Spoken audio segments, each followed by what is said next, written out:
Welcome to Can't Recommend Enough. Today's guest is Garrett Gorley, an adult fan of Lego and the host of Back to Brick, the unofficial Lego podcast. And today we're talking, well, you guessed it, Lego. And this is all about Lego. So, if you're a fan of Lego, you're going to dig it. But if you've been looking to get into Lego and wondering, hey, why should I? This is definitely for you. Garrett is super knowledgeable, and we're having a fun time kind of breaking it down and building it back up. So get those pieces out, and let's build this bad boy up. So you are an adult fan of Legos. That is correct. So, well, technically, it's an adult fan of Lego. Yes.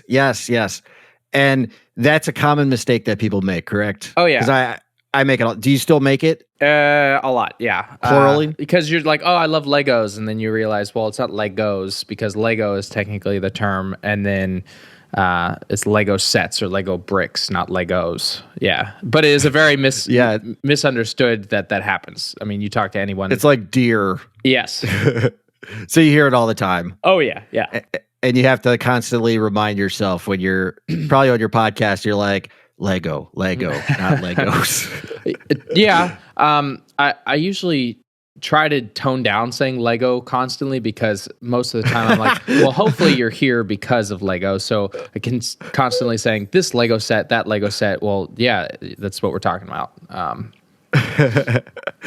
Just say the bricks, man, right? Yeah, or usually I'll break out the number because that's how nerdy some people are. They'll know the set by the number. Really? I guess it's serial number, you could call it. So like one I was talking about today, I'm looking to buy a Brickheads, which is like Funko Pops, and that's 40412, which is the Hagrid and Buckbeak Brickhead. So like that's how people might know it is like, oh yeah, either you say the character or you can say the number, depending on who you're talking to. Wow. All right, so let's break it down for the lay people.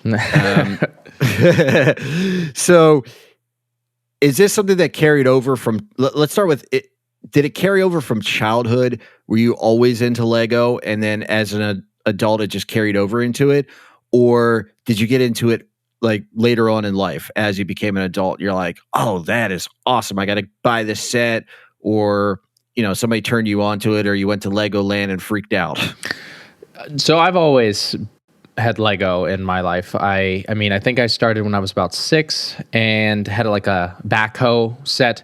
I still can't remember the number for some odd reason. And every time I look, I forget. And it's never really stopped because at every point in my life, there's always been some cool set or some cool theme that you get into and really like. So there's a dinosaur theme called the Adventures, and it also had like some mummy theme, and I loved that style. So I used to get those. Then Harry Potter, then Star Wars, and now with the adult Legos, more so catering to people who build larger sets. And so there's never been a point that I think I've stopped liking Lego. I think there are little lulls here and there where I haven't bought in a while, but I've always thought or looked at Lego news and not really it came into it late. It's always been there. I definitely know people that have started later in life. Like, I mean, I'm 28, so it's constant since I was 6 years old. So it's been a while, but I still don't know everything. I'm schooled all the time by people who have been in the same time frame, but have dedicated their life even more than I have because I have a ADHD brain. So everything I do is off the walls, not just Lego. So it's been a lifelong hobby. Now just making the hobby more than just the hobby. Yeah, because I gotta say, like, going headlong into it, and it is a rabbit hole because there are just so many cool sets out there. So many, just because the history of Lego, I guess. There's so many things that you want to do with them, your own builds, plus builds of the past and, of course, of the future. So it's ever changing, right? There's never a dull day in Lego. Is that how you see it? Yeah. So specifically, a good example, I guess, would be on my podcast. I do a weekly bricking news where I talk about everything that has come out from Lego this week. And every week I always have something because there's always something happening with Lego because, people talk about something that they built or Lego's coming out with something or a company's working with Lego. It's constant. And they've had different themes. And like you said, it's a rabbit hole. There's rabbit holes inside the rabbit hole where like if I like what? Well, like if I told you, Lego had an offshoot of a TV show called Galador, which was an old show. What was it on? What network? It wasn't Nickelodeon. But all I know is that they weren't technically Lego sets. They were Lego figures. So they were made by Lego, but they didn't have the brick form. And it only ran for I think 1 or 2 seasons. It wasn't a good show at all. But you know who has all of the sets? Me. There's no reason why I have them all, but I do, and that is a ultra nerd. What did thing. you like about them? I don't know. Just the completionist aspect of it to have them. Yeah, I never really collected action figures, and I guess this was like a style of action figure that I thought was cool because you could change out the body. So, like the one guy, he has like. There's always the evil guy, and this girl and the guy are like going around with these other alien helpers, and his arms you could take off, and he had jet wings as arms that could shoot little blasters out, which I thought was cool. So I was always like changing things so you could have the alien head on the guy or the girl's body instead, and so like that's a subgenre of Lego. But then there's Bionicle, which is like another huge one, and it hasn't been around for years, but it has like so much following. Yeah, I remember that. Yeah. Is that like, that's like, they have that, and then there was what, Ninjago? Is that what it is? Ninjago, yeah. Yeah, so that's more, I'm not a big fan of Ninjago, but that's because it's not really catered. Why not? It's not really catered to me. It's more so, I think, there are a lot of people that like it that are my age or older. I just never really got into it. I think it's because the You sets... don't like ninjas? No, I hate ninjas. I'm a kid that Do hates you really? No, I don't hate ninjas. I think I just never took the time to actually get into it. First, because the Lego sets are more so designed for playability. So there's different styles. Okay. Like I like some playability ones. Like I like the Marvel ones because I'm a big Marvel nerd. But I didn't really see the appeal in some of them. And so, like, I'm not there to play. I'm more in the realm of displaying now, or getting them for specific pieces. Because some sets only come with this piece, or are the only set with that piece, and things like that. What kind of pieces, though? Like, what are these pieces that only show up in sets? That are they something like you need for an outside build that you're doing that you got to have it to do some type of Lego made build? Is that the case? No. So that's a lot of people's case for buying some of these sets if they're not looking to, have them as a collection piece. And I would say that I'm not that person either because I rarely build with real bricks now because they're so spread out and I have to really get a better organization. That's why my studio is just a pile right now of Legos that have. And they're not even the Legos from when I was a kid. Those are at my family home that I still have to get. Like, they're scattered, and I have to get them together, and then I can build. I usually do it in digital, but that's a whole nother side story. But, like... Wait. Let's stay on that for a second. You build it digitally, and then you build it physically? Yes. So there's programs out there. Talk a little about, what program are you using and kind of break that down a little bit, because that's really interesting. I didn't even know that was a thing.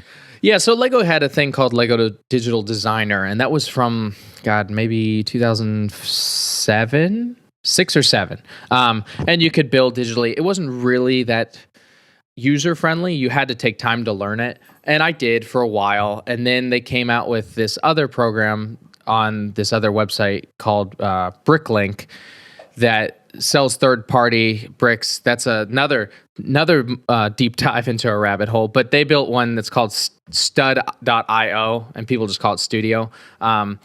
that you can digitally design and then create instructions from those, and it gives you the part list, and then once you make the instructions, you can sell them or give them to people, and you can render. So it's like a all-in-one thing. So I do that quite frequently.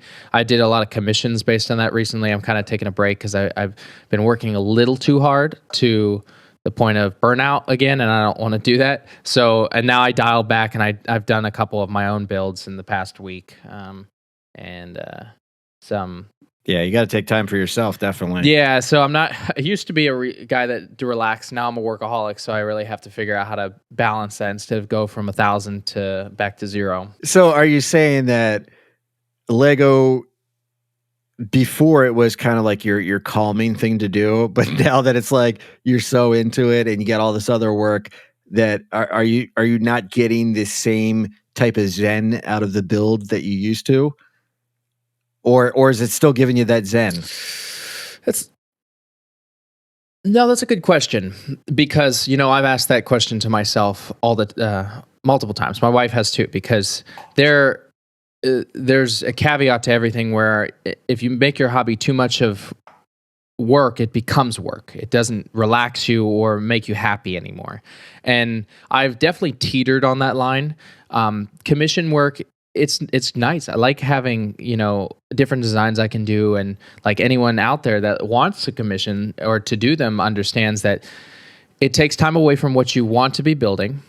And sometimes there are things like the time limits, there's stressors that it gets to you, and it's still a relaxing thing. So like I've been building, I'm obsessed with VW buses. I really want to buy one, and almost got one, but we're still financially just trying to get there. But so Lego came out with a VW bus back in 2015.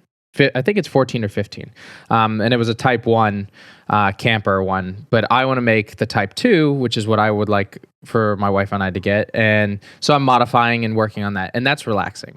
So the problem is just taking the time I have instead of finding more work to relax. And Legos are still relaxing. There's a pile of sets that are still unboxed here that I think I'll break into and get some of that done. But like tonight, I'm going to be doing more woodworking than the Lego side of the house. After I have to record the breaking news tonight. But yeah, so it's definitely a balance of, a little bit of work and a little bit of relaxation. It's just you have to make sure that you're self-assessing. And that's definitely difficult. But I know a lot of people take Lego as a relaxing or kind of a de-stressor, which is great. And I think it's a great thing to do. It's just sometimes you do get overwhelmed. That's interesting, because yeah, I know there's time involved in building it, and the reason why I wanted to talk to you is I think that there are a lot of people out there who, for whatever reason, they might have loved Lego when they were a kid, or maybe they never got into them. But as adults, it's a different story, and it might be a good way to kind of de-stress. And plus, people who are interested in those builds anyway, like people that like, jigsaw puzzles and stuff like that, might be pretty cool for them. So it's interesting that you're talking. If you get too far into it, it can add a little bit of stress. But if you keep it at a good level, it is really good for de-stressing, good Zen activity. But yeah, you can go down the rabbit hole pretty good.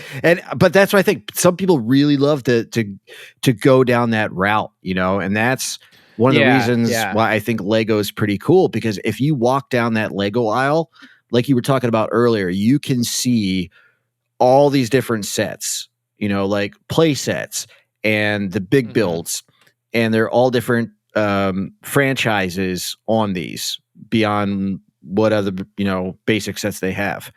Which actually, I want to put something out there though. I want you to give a good recommendation for a good price point entry wise for somebody to get started, because I want to build the Millennium Falcon, but I walk by that thing and it's like $150. Not that I don't want to. You're looking at the wrong Falcon. Okay, which one? There's a. Is that a really well, big one? I'm just saying. No. For $150, that's small. I thought you were. it's not small, but it's not. So there's the Ultimate Collector's Series Millennium Falcon at $800 at 8,000 pieces. Have you built that? That I did. Build How long did that take you? Well, I'll say do you want the hours or the actual time? Give me the whole rundown, man. Okay. Well, so to back up just for a second, because some of the points you hit, like, you're right. It's a de-stress, like a great de-stressor. And I think that it's also, if you're building, for builders like myself who make mocks or our own creations, it's difficult because you look and try to reach for success, because I don't half-ass a lot of things. I mean, Ron Swanson said it best. Don't half-ass a lot of things, whole-ass one thing. Wait, I got to thank you real quick. You're the first person so far to quote Ron Swanson. Hopefully you're not the last on the show. But that'll go down in history right there as the first. All right, continue. My wife and I are obsessed with Parks and Rec. It's the best. And I'm slowly turning into Ron Swanson. It had the best ending, too. Woodworker. Oh, yeah. It was great. But so that's the hard part is, you have to balance, work for yourself, but then realize that your work is also great for everybody else to follow and see. And, you put your stress on yourself. And I definitely am very prevalent to not being able to balance that and understand that I shouldn't put that much stress. But back to your other question, on entry points, that's hard because it depends on what you want to do. So you were talking about the Millennium Falcon. There's been like maybe 12 Millennium Falcons at that price point, about 100 to 150. Now that's usually coming out based on like a movie or because like they'll come out with the new one from Force Awakens. But then they came out with the Ultimate Collector's Series in 2008 was the first Ultimate Collector Series Millennium Falcon. Now, the Ultimate Collector Series was based on just display, and that was about 5,000 pieces. It was the Millennium Falcon, and it was $500. And that was the one set I wanted. They retired it, so Lego goes around and retires sets, and then it drives up the price for the third mark or off, like eBay. Or Does anybody have that fully intact in the box, sealed, that they're just I guarantee gouging the price on? Yep. Yeah, I guarantee it. I bet if you go on eBay now, sealed Millennium Falcon 2005, you'll see one probably for like $4 or $5 grand. Whoa. Yeah. And somebody would happily drop that coin to get that thing too. Oh yeah. And I mean, I'll tell you about some of the people I've interviewed that they have dropped some cash on Lego. So that set was going for $4,000 or $5,000 out of box, like built. Up until 2018. Wait, hold on. People buy builds like already built and then deconstruct them and build them again, or they just buy them just to have them already built? I think more of the former rather than the latter.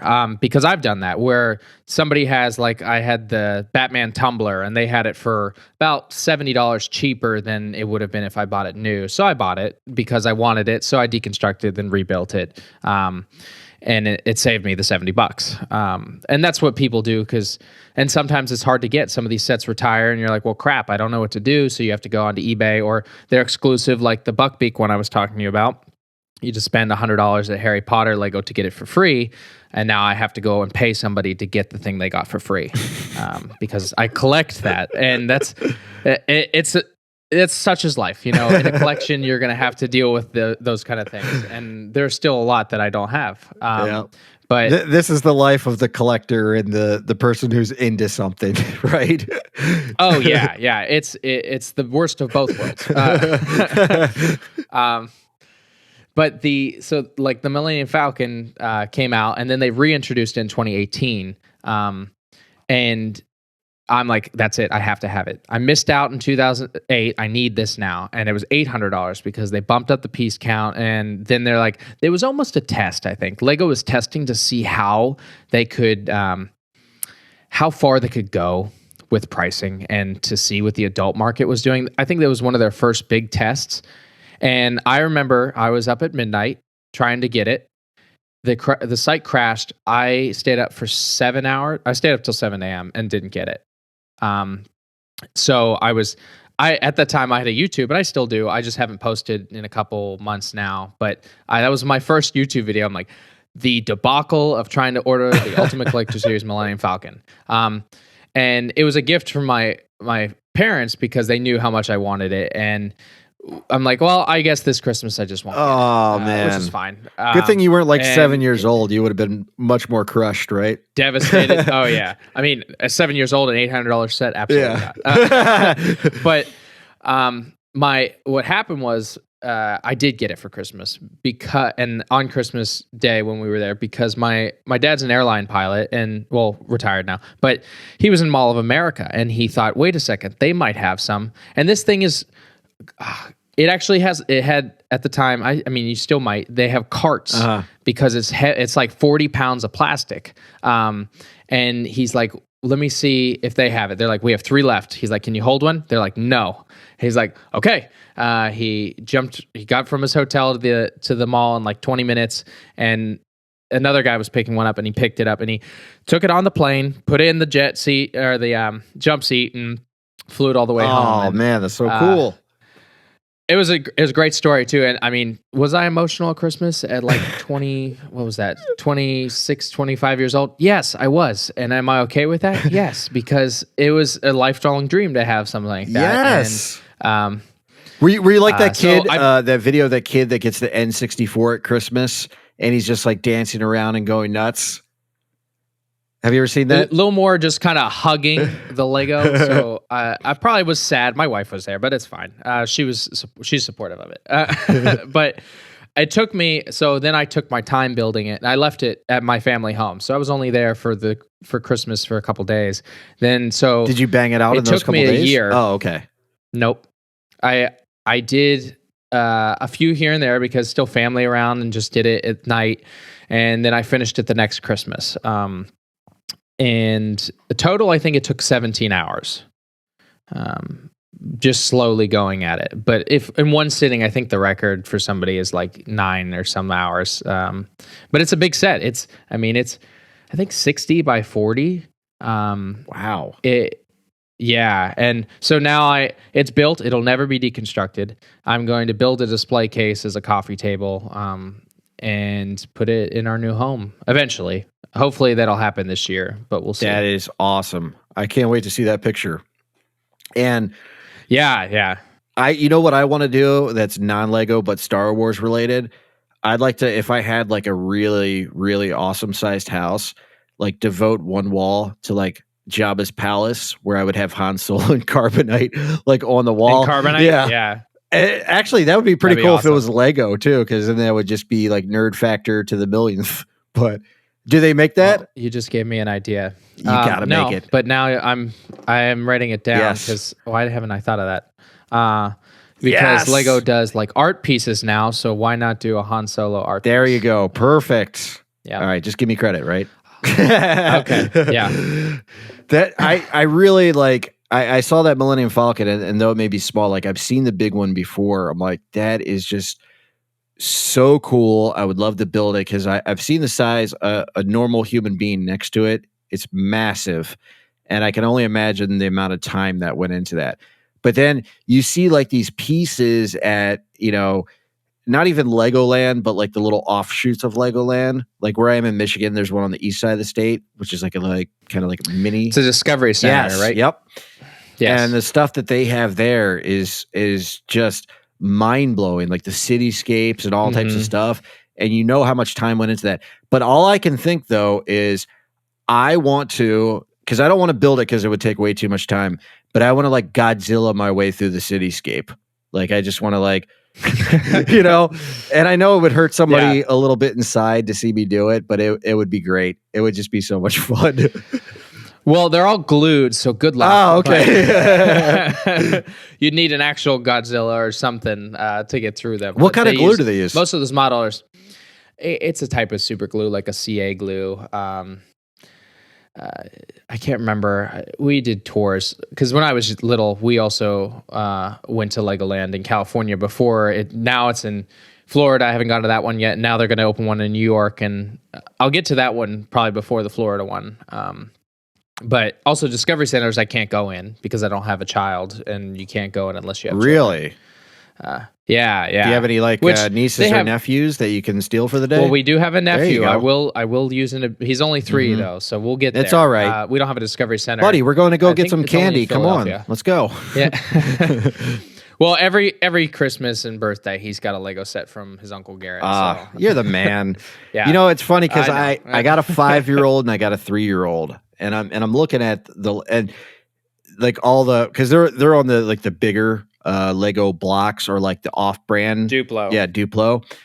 So they have those, and I'm like, you know, I want to get these sets, but I also don't think that they can fully respect them right now, and like I want to be able to build it with them. So I'm gonna wait till they get a little bit older till I really like start throwing down on these sets, because I know they're just gonna either we'll start building and they'll lose interest because it's taken too long, or they'll just like tear it apart and I'll find Lego everywhere, and I'll be sad because I'm like, you know, like we spent time building this. So I want them to be older so that they can look at it after the build and let it be and not tear it down, you know, if it's something really cool. But this actually leads me to something. Do you have like super feet, like Hobbit feet where you can like step on anything? Like I can only imagine you've stepped on many a Lego in your time. Or are you like a ninja around them? So it's funny because we call my feet Hobbit. I'm Irish, so they look like Hobbit feet. And then our house has a gravel driveway, and I just used to walk on it barefoot. And I used to walk on Lego, and I still walk on Lego barefoot. And yeah, I mean, sure, you don't want a certain Lego piece getting at the corner where it's pretty hard to get stepped on, but I've always walked over them. Never had an issue with the whole pain of Lego feet. Do they have like a Lego firewalk? They do, actually. I think there's a Guinness World Record for it, actually. Somebody did like at a convention where they walk like, was it 10 miles on Lego bricks? What? Yeah, it was crazy. Yeah. 10 miles on Lego. That's nuts. Yeah. There are people that do it. And then like you see the people where they throw it on the treadmill and like make people cry and fall and stuff. But yeah, it's going back to like having your kids build with Legos. Yeah. I was the same way and I did it. Did you hear it? Did you catch it? Mm-mm. I said Legos. With Lego sets. I'm trying to train myself not to say it. So it still slips by when somebody else says it, but I'm actively trying not to pluralize it. If pluralize is even a word, plural it, whatever it is. Yeah, and that it's hard to break, especially if you've been doing it as long as I have. Right. But I mean, I had sets when I was younger, and like I would build with my dad or build by myself, and then I remember there's one set that like really kind of defined like how I moved into Lego more, where they had the Sopwith Camel and the Red Baron. Do you know of those aircraft? Yeah. Yeah. So from World War I, and the Sopwith Camel wasn't too bad. They're both double seaters, or like the 2-seater ones, like guy sits up front, guy sits in the back, or is that like the single seat? I think they were single seat. Okay. I believe they were single seat. I'd have to double check on that, but they were from the early 2000s, and I was young. I think I was 8 or 9, but they were marked as plus 15. So for kids that were 15 years or older, this is the set you should be building. And I wanted them because I like airplanes, and dad was a pilot, so I was like, yeah, this would be fun. And the Red Baron it's all red. There's very little of any other color. So back when Lego sets were first made, they just kind of threw them in bags. Now they have them numbered, like open bag 1 to begin this stage, open bag 2, very systematic. When did that start? When did they start doing that? I don't know. That was probably 2007. So they waited a while before they did that. All right. Yeah, I think they did do it occasionally. It depended on the set. Okay. But these were older. And they just would have it all in a big bag. So then you'd have to dump them all out to know. And I was I was upset, and I'm like, Mom, I don't know what to do. I can't get through these. I don't know how. And I think I'm 9. And I'm like, I don't know how I'm going to build this because it's too much. And like, Dad, so he's like, call your dad. And he's like, all right, systematically piece them out. What pieces are the same? What shapes are they the same? And then as I did that, I built it. And so like that, and my parents bragged about that for years. They're like, oh, he's only 9 years old and built a set that's only supposed to be for 15 years and up. And that really got me into the drive to always like building. And I mean, I'm an engineer because of Lego pretty much. I don't do engineer work in the Navy, but I graduated as an engineer from college, and I still enjoy doing that. The very systematic and construction based thing. It's really interesting because I was thinking about that as you were talking. Like, as a child who grows up with Legos, if you're Lego, if you're really into that, do you find like a lot of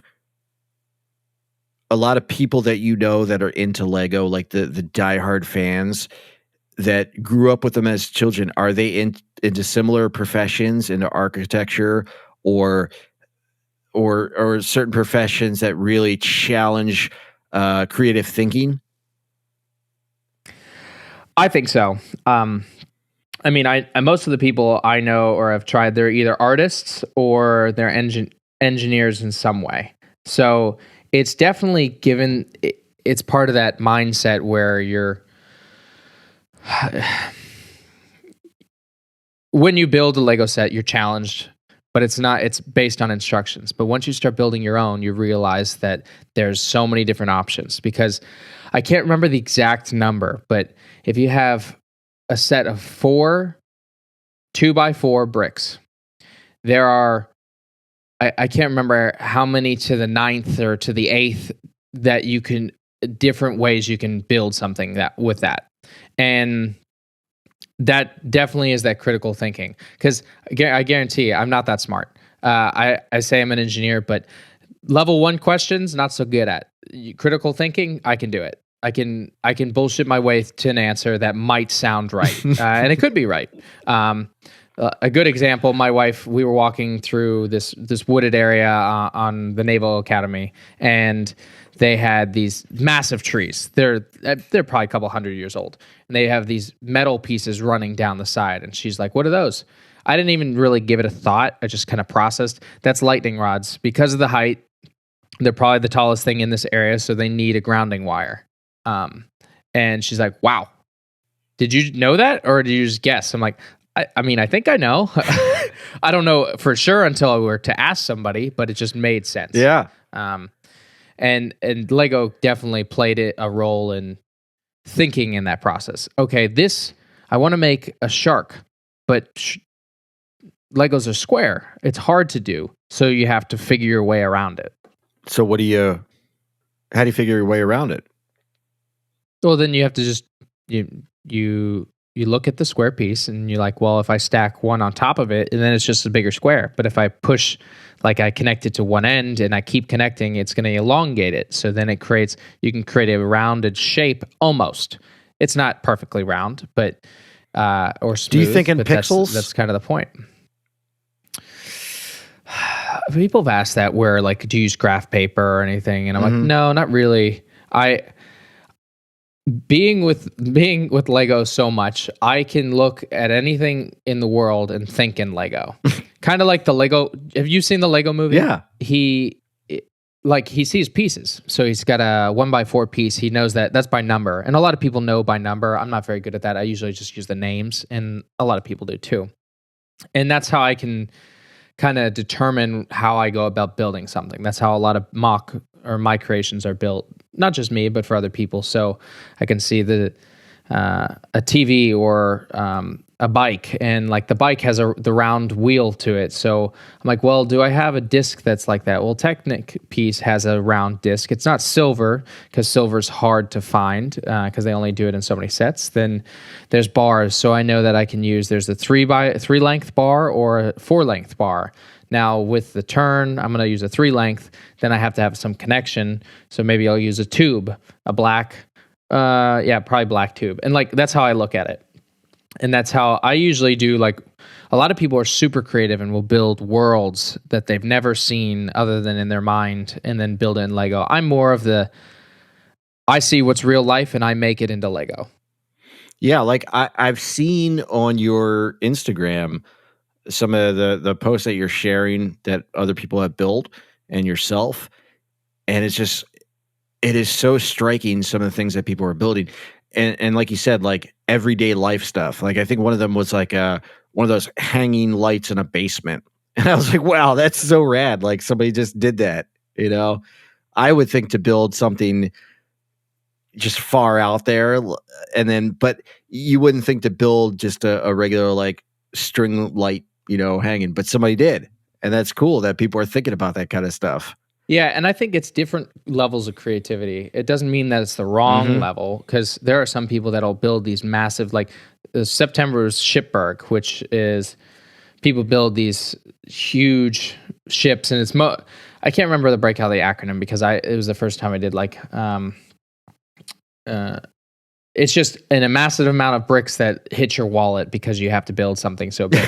But they're super creative. But then I would see like, well, I'd rather design a massive Battlestar Galactica. Yes! Because I love the ship, and I would build that. Wait, we're talking about the remake or the original?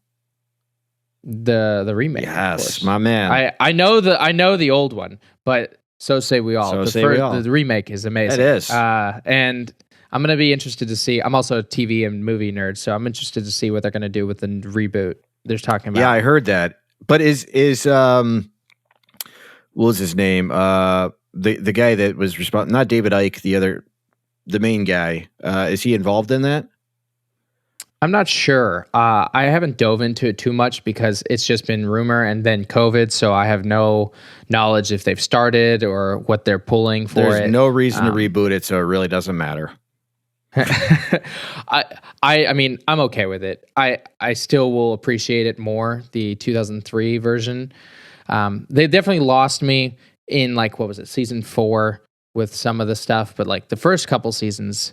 And like Adama, the actor who played Adama was epic. Eddie James Starbuck, man. Oh yeah, ridiculous. And he's in was it Mayans now or Aztec? Was that Sons of Anarchy? He's the biker. Yes, Okay. the Sons of Anarchy.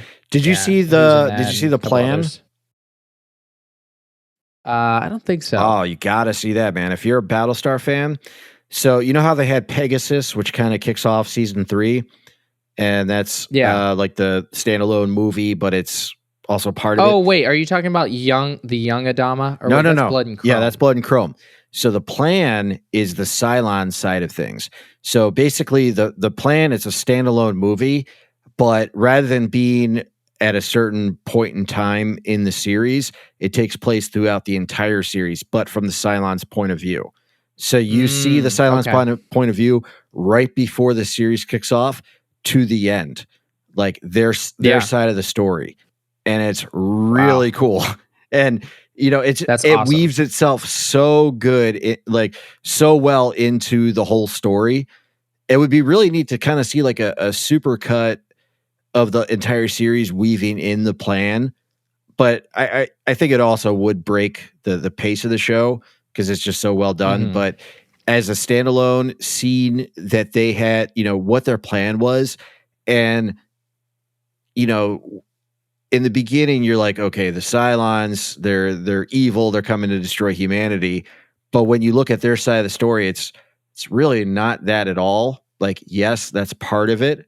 But also they didn't want to be enslaved by humans, and they have their own beliefs. And it's just, which I also watched Caprica, and that was terrible. Yeah, I started that, but I never finished it. You don't need to. It's fine. But wasn't there a young Adama in that as well? I think he made an appearance. Okay, but it really wasn't. It was based on the creation of the first Cylon. Yeah, because I remember seeing the original Cylons in there, the original toasters. The toasters. Yeah, anytime I get a chance that I would think somebody would be into that show, and especially if they have Amazon because it's on Prime, I'm like, you just got to watch it. It's so good, and I think a lot of people missed out on it, especially because it was on Sci-Fi, and I don't think a lot of people take Sci-Fi Channel seriously, but it's actually a really well done show. Oh yeah, I'm a huge fan, and I can't wait to see. And the thing is, that's like another sub-genre in Lego is people build those. I know people have built. Are there any Cylons? I think somebody's built some of the Cylon, but they've definitely focused on the ships, which why wouldn't you? I've always wanted to build a full, like a big scale model of the Galactica, but also do a like micro scale with the fleet. Ooh, like the Vipers? All the ships. Well, yeah. I mean, somebody did like a large scale Viper. Oh, you're talking about the whole fleet, like I'm talking about last of humanity. Yes, like the president's ship, the refineries, the what was it? What's Paradise? What's the Paradise one? I can't remember. I can't either. But like that's the problem is I have 1,000 ideas, and this is what runs into problems with timing and getting that done. I can imagine, man, because just talking to you and we were talking about rabbit holes earlier, but we're on Battlestar, from Star Wars, Battlestar, there's Harry Potter, there's all this stuff. So you got the properties that Lego has, you know, their franchise properties, but then you got their licenses. Yeah. So many other stuff that you want to build just based on you love it. And it could be anything. So yeah, I can see how finding the time would be hard. And it's funny because I came into this like trying to convince people for a reason to get into Legos as adults. So it's probably shooting ourselves in the foot right here because you're really setting them up to like really just go deep into it. But I think it's important because people do need to kind of see what Lego is about, because you could write it off easily like, hey, it's something for children. But there's this whole bigger world, and you probably know so many people that are into it. And then we haven't even gotten into like conventions for it, which I can imagine there's massive cons for it. Am I right? Oh yeah. And like now that they're going online, there's still a lot of people that want to go to these things. And I don't want to deter people away from getting Lego, because believe me, I love, this is why there's a pile of Legos that haven't been built, Lego sets, because I love them, but my time goes towards my own builds or the podcast or the house and things like that. So they'll get built. It's a matter of when. And because, you know, some retire, and like I'm a big like Disney fan. So they have like the Lego Disney train from Disneyland, and then they have the Cinderella's castle, and there are so many sets out there that are good enough that you don't need to, if you don't have the time or desire to create, just build these. Just Lego has enough that you will never be bored with what comes out. Like architecture, people love architecture sets. They're huge on the secondhand market for a lot of reasons, because they're collectible. But then like I was always Falling Water, Frank Lloyd Wright fan, and his Farnsworth house they made in Lego, and I have that, and the Robbie house, and like setting a price point like we talked about 17 rabbit holes ago is hard to put, because you're just not sure. It depends on what area you like. You like Harry Potter? Probably $50 is a good start. Because you can get maybe 2 smaller sets, and then if you want a bigger one, there's one that maybe $50 or $60. But then every Christmas they do a advent calendar style set. So this year's an elf clubhouse, which is really cool, and I get those every year because I'll eventually have like just like a generic elf, or is it like Buddy the Elf, the Will Ferrell movie? not Buddy the Elf, unfortunately. I wish, but no, it's just elf generic. But and then like people make up their own ideas and put them towards Lego, and that's a whole nother thing. It's constant. If you like Funko Pops, go buy a Brickhead. It's the same thing, just made out of Lego, and they look cool. I'm a big collector of them, so I have them all sitting over here. But like they did a Frankenstein for this Halloween, and last year was a ghost character, and they've done what else? I mean, a ton of things. And it's not hard to get into. It's just the choices are now very broad. Yeah. I mean, just walking down the aisle myself, I can say that with all certainty. There's like, and I'm not even talking about like a dedicated store, like your local Walmart. You walk down and there's like a whole aisle dedicated to Lego, from the very young, starter sets to just crazy massive builds, and not even like that. What was it? You said $800 Falcon or 4,000? Yeah. So I mean, they got so much, and it's so neat. Just things that you could build. Like if you start, like you said, with these sets, these little sets that you can build, and then you find that you love it, you can get into so much more from there. And it's I think it's a really good starting point because you can start with those and they'll teach you how to build it by numbers, or you can just, like you said, you can go on eBay and buy loose pieces and create your own stuff. Or I think I even saw like they just have like, boxes of them or whatever, so that you can build it that with no real purpose, but they give you like a couple different plans in there. Am I correct? Like it's like a bunch of pieces, and they says it comes with some ideas, right? But no real like main set that you're building. Is that right? Would you recommend those?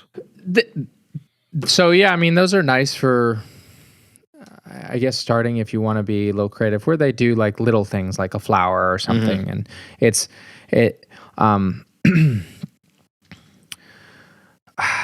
hard to say. When you're starting with Lego, go in and just pick something. Honestly, it doesn't matter. It's just don't be overwhelmed. Just go with what you feel. My wife, we walked in a Lego store. I was buying they just have the new Nintendo license. And so I got the original Nintendo Entertainment System that they built in Lego. And she sees Hagrid's hut. She loves Hagrid and Harry Potter. And she's like, maybe I'll get a Lego for myself one day. I'm like, nope, just get it now. And we did. And she built it, and she loved it. There are so many facets to it. If you're into race cars, they've got $20 sets of race cars of like, you can get a Ferrari 450 or the Mustang GT. And then if you really like a bigger set that has more detail, you can do that. A big one that they've definitely been pushing is science, which has paid off well. They did the International Space Station last year as an idea set, and then somebody else did another idea set of the Saturn V. And I've been waiting for the Saturn V Lego for years. And so like they retired it, but there's so much demand, they're bringing it back. Like Lego has realized that don't force something to go away if it's still in such high demand. So I think it's $120, but it's like, if you're a space fan, you know of the moon mission, like we had our anniversary just this past summer. It's really cool to have a Lego model of it too. That's awesome. Do you think that it's like kind of like a Disney thing where, I don't know if they're still doing it now that they have Disney Plus, but where they would put stuff in the vault and you couldn't get it for a while, and then they would, it's back out of the vault. Now you can purchase it again and it's remastered. Was it like that, where they're trying to create this supply and demand for it? Like, get it now while you can. Okay, now it's going to leave soon, so you better get it. And then it forces the aftermarket to jack up the prices and stuff because it's just so sought after. Is that like kind of what they were going for? I'm not sure. So it makes sense in Lego's case because they've brought back, I think, 2 or 3 of the older retired ones. And I think it's almost it's being combative against the secondhand market, saying like they had the Taj Mahal set, which at the time was the largest Lego set ever. Yeah, how big was that? Or for sale. I think that was 6,000 pieces. And it retired, and people bumped up the price to an absorbent amount, and people are like, oh, we wish they would bring it back. And sometimes they modify it, like the Millennium Falcon, they modified and changed it to be better. But the Taj Mahal, they're just like, we'll just bring it back. And so they did. And I think it's retiring again this next, I don't know if this year, but next year. And it's, it could be, the vault thing. I think they're looking really more at the exclusivity and the hype market. Lego's taking some hints because there's sets that you can only buy if you spend so much money, or there's like a couple sets now that are only being sold if you're at their in the Lego house, which is in Billund, Denmark. And I'm like, well, that's crap because I want that set. Now I'm going to have to pay more for it off the secondhand market than because I can't get there. And they had a deal with Adidas, and they just did a Lego shoe, and it was only raffle. You could only get it through a raffle. And now the price isn't that bad because let's be honest, they're pretty ugly, but they're a collector's piece. And they got you. They got a lot of us by the hook that, oh shit, I don't want to spend $100 on this, but I need that set that comes with it. Okay. Do you guys trade? No. No? I mean, I don't trade. All There right. probably are people that do. I have never sold a Lego that I've ever had. Really? No, because it's pieces. I can use those pieces for something else. Why? Even if I remember I got a duplicate of something when I was younger, because I was a big fan of this series called Rock Raiders, and I have all but I think 2 of that series. And someone for my birthday got both, or got the same set as somebody else that got something for me. And I'm like, oh, this is awesome. Now I can build a super one or something. And it's, they're always useful because they're built from the same material. There's the same thing. It's not like they're only can be built for that one set. You can do 1,000 things with that one set. Yeah, that makes sense. Yeah. So yeah, just deconstruct it, repurpose it. You're good to go. Yep. That's all. I mean, it's really cool, especially if you know where everything is. Once you reconstruct them, then you're good to go, and you can just go to town on everything. I know there's some people out there, they're going to be listening to this, and they want to take that step. They want to get into it, but then they're going to want more than we've already given them. So how does everybody get in touch with you, or not get in touch with you, but like, where should they go to find you, social media wise, and talk a little bit about the podcast as well? Sure. First thing, I apologize, everybody. I'm very good at rambling and going into tangents. So we didn't talk about like half the things we could have. We have such limited time, Garrett. That's the problem with these formats. But I know this is why they need to go find your podcast, because you have a dedicated medium for this. So let them know. Correct. So my site's called Back to Brick, the Unofficial Lego podcast. And what I do in that is we talk about all things Lego. We have discussions, we have news, we have primarily in dedication to interviews of the builders, because you see these builds of things online or in stores and you're like, wow, that's cool. Who's done that? Well, that's what I like to talk to these designers about, to get that behind the scenes look at them. And also my Instagram, Back to Brick 2. Those are with the number 2. And I post a lot of people's work as well as my own, and then updates from the podcast. And I've been doing the podcast now, I think it was 6 or 7 months. And we're always welcome to new listeners, always welcome to people coming on the show. I had someone reach out to me like last week, I think. They're like, hey, I got into Legos when I was 27, and I love your podcast. It's great. I don't have a big collection, but if you ever want me on the show to talk about Legos, and that's what it's all about. It's just kind of coming together. It's not, and people you like think you get made fun of for it. Who cares anymore? Just do what you like. And I mean, I fought that for years, and I still do. People are like, you like Legos? And I'm like, yeah, I do. You got a problem with it? Fuck off. You don't like Harry? Yeah, you don't like Harry Potter? Screw you. Yeah. You don't like a Bugatti made out of Lego? Well, okay, you're boring. Yeah.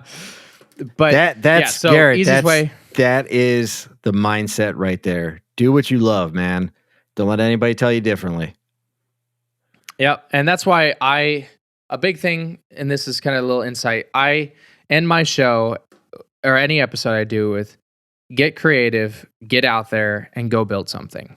I don't care if it's Lego. I don't care if it's wood. I don't care if it's building a relationship with someone. Do something creative and make it your own. Don't give a shit what everybody else thinks about it, because I think we've really lost creativity. We've really lost imagination. And I think that the best way to do it is, for me, is to build something. So in that same breath, make sure like you, if you're listening to this, still listening, I know I rambled. So get out there and be creative. Find that imagination streak and keep doing what you want to be doing. Yes, brother. Preach it all the way, man, because that's what life is all about, being creative, doing exactly. what you only have so much. Yes, you got to. And I think that's why you do it and why I do this, is because we want people to find something, to get into something, to get out there and enjoy life, don't be stuck at home on the couch all day. Do something, find something that you love. So there's a million things out there. I want to ask you this. So I always ask everybody on this, and I don't know how we can continue after what you just said, because we should have just stopped there. But because that was like, that's like I screwed up your podcast. No. That's the perfect ending right there. But I still have to ask you, because now we've spent time with you listening to your passion for Lego and reasons why people need to get into Lego. And I want to ask you, beyond Lego, what are you into right now? Like, what do you recommend to somebody right now? What's the cat's pajamas for you right now outside of Lego? Sure. Well, I'm a big TV buff. So I just finished Utopia. Yes, dude, I finished it last night. Special. It was amazing, right? Yes. It was very good. Yes. I love watching those shows, and I watched another one that a few years ago called Helix. It's kind of the same lines. If you haven't watched that, that's a good one. Definitely check it out. I think it's a Canadian sci-fi show, but the Canadians make a great show. Schitt's Creek is great too. But dude, you're reading my mind, because literally I just the last kind of, it was like 12-minute little kind of mini thing that I uploaded was just recommendations, and both Schitt's Creek and Utopia were in there. It was just like 3 movies and 3 TV shows, and you just hit 2. So we're on the same wavelength all the way. And we were talking about rabbit holes. Utopia is a total rabbit hole with rabbits. Yeah, exactly. a lot of Mr. Rabbit. Yes. Make sure stay alive. Stay alive, Jessica Hyde. All right, so but I that's something I recommend. So that TV show. Utopia and Helix, right? Yeah. And season 2 was okay. Season 1, definitely watch season 1. Okay. But then product wise, what do I love? Product wise, I don't even know. I'm trying to think what I'm going to be buying a new computer, but that's not a big deal. I can't talk enough about a Robe. Okay, I even reached out to the company to see if they'd sponsor my podcast, which they're not taking on any third-party sponsors right now, which sucks. But Wings+Horns, they make this amazing robe. It's like a quilted wool. Is it wool or cotton? I think it's a quilted cotton with like this inner pattern, and it's expensive, but worth every penny. I mean, I wear that thing all winter long. My wife was jealous enough, so I had to buy her one. And can't talk it up enough. So that's my product. The horn and Wing+Horn robe, and then Utopia as a TV show right now. All right, so now you got to go get this Wing+Horn robe, and you got to sit down and you got to binge Utopia and Helix. Do you have an ascot for your robe? Is it like that type of robe? I don't have an ascot. You got to get an ascot. No, I know. I need slippers for slippers. Okay. All right. You're right. That is the next logical step from getting a robe, is to get the slippers and then the ascot. I had some slippers. I can't find them. I had Minnetonkas. Those are great slippers too. Okay. nice soft deer leather. But there's a lot of caveats. I like too much shit. That's my problem. You need to cut me off. I'm going to keep going. I'm going to put it all in the show notes here. Okay. Well, here, check this out. So I'll extend you one more here. If you have any more recommendations, just on Twitter, tag me your recommendations, and I'll repost it, or I'll retweet it, so that way people can see, like, hey, because that's eventually where I just want people, like, everybody to say, like, the things that they're into, and just so people know, like, there's all this cool, neat stuff out there, whatever it is, like, an idea, a product, whatever, like, this is what we're into. Oh, yeah. And that way you're like, oh, wow, this, especially listening to somebody, and then you hear that they really like this, and you're like, man, I really respect what they were talking about, and they like that. That's cool. I got to go check that out. So, yes. And also, I'm obsessed, as I said before, with the VW bus. So if anyone out there is selling a VW bus, that call me. A reasonable price. All right. But yeah, definitely a great idea. And everybody loves different things, so it's great to get those recommendations. And that's the best part, because you got to think about it, Garrett. We kind of live in a bubble a little bit sometimes, and hearing about what other people are into, things that you would have never considered, and then you hear about it, and you're like, oh, that seems pretty interesting. I would have never considered looking into that. And then you just hear somebody talking passionately about it. You're like, okay, all right, that's cool. So yes, send me any recommendations. And then everybody else, please check out Garrett's podcast, Back to Brick. Check out Instagram, which is Back2 number 2, right? Brick. So they're both Back number 2 Brick, and then that one's Back2 Brick 2 with a 2 at the end. And then what about, do you have Twitter at all? Did we mention that? I have all of those, but I don't use Twitter. Okay. I don't know why. I have a Facebook, so that's for the older crowd usually. Okay. Instagram, because it's more visual. And then Twitter, you could message me. I probably won't see it, unfortunately. Okay. So Instagram is probably the best, the king, right? Yeah. Okay. Yeah. All right. So hit them up on there. Listen to the podcast. Get all your info on Lego, especially new stuff every week, which is awesome. And you do the history of Lego too, which I'm sure is super fascinating.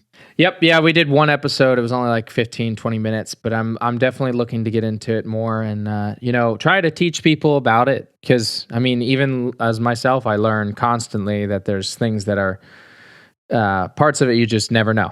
Yep. It's always a learning experience, right? Oh, yeah. Yeah. So, everybody, thank you so much for listening today, and hopefully you got some good Lego knowledge to get started. And check out Garrett. Check us out on Twitter and let us know your recommendations as well, and even Instagram as well too. And especially Garrett's going to have some more recommendations that he might send this way too. So be on the lookout for them, because I'm always willing to pass them along. So please, Garrett, I'm telling you, if you got them, they pop into your head. It's like 3 a.m. You're in the middle of a build, and you're like, people got to know about this. Send it along, man. This is what it's all about. Okay. Oh, I will. And again, thank you for letting me come on and babble for an hour here. Hey, and no problem. We could have gone longer. I know you're on a time crunch. I don't mind this. We're not on terrestrial radio, so we can do whatever we want. But thank you for coming by. I really appreciate it. I had a great time, and I can't wait to put this out there so people can hear it and just go buy Lego sets and get started, because it's going to be a fun journey. And you really got me wanting to, like, I passed today all those sets, and I'm like, I'm good. My kids are young. They're fine. I can wait a little bit more. But now when I go to the store, I'm going to be drawn to that aisle, and it's going to be harder to pull me away, just because we've talked about how rad it is. So yeah, they need to start paying me more. I know, right? I'm giving them so many people to get to these Lego stores. Yeah. Somebody in Denmark, if you stumble upon this, Garrett, you gotta put money in his pocket, because he's really hyping you guys up. He knows your market, and he's knowledgeable. Or offer me a job. I'll take the job. There you go. But are you going to do a stateside, or are you going to go to Denmark? Oh, I don't care. I'll go to Denmark. I'll learn some Dutch. All right. Thanks again, Garrett. Really appreciate it. Thank you. You're welcome. Thanks for listening today. If you want more Can't Recommend Enough, you can check us out at Twitter at Always Recommend, or on Instagram or Facebook at Can't Recommend Enough. Please feel free, follow us there, like stuff, go there for more recommendations, more cool stuff. Always be posting stuff and recommending all types of things. So check it out, follow, and if you're watching this on YouTube, be sure to subscribe and like the videos if you're listening to it on there. Also, subscribe to the podcast on the player that you're listening to, and that way you can get updated whenever a new show comes out. But you also, in the social media, get updates when new episodes drop as well. So check it out. Thank you so much. Truly appreciate it. Have a great day.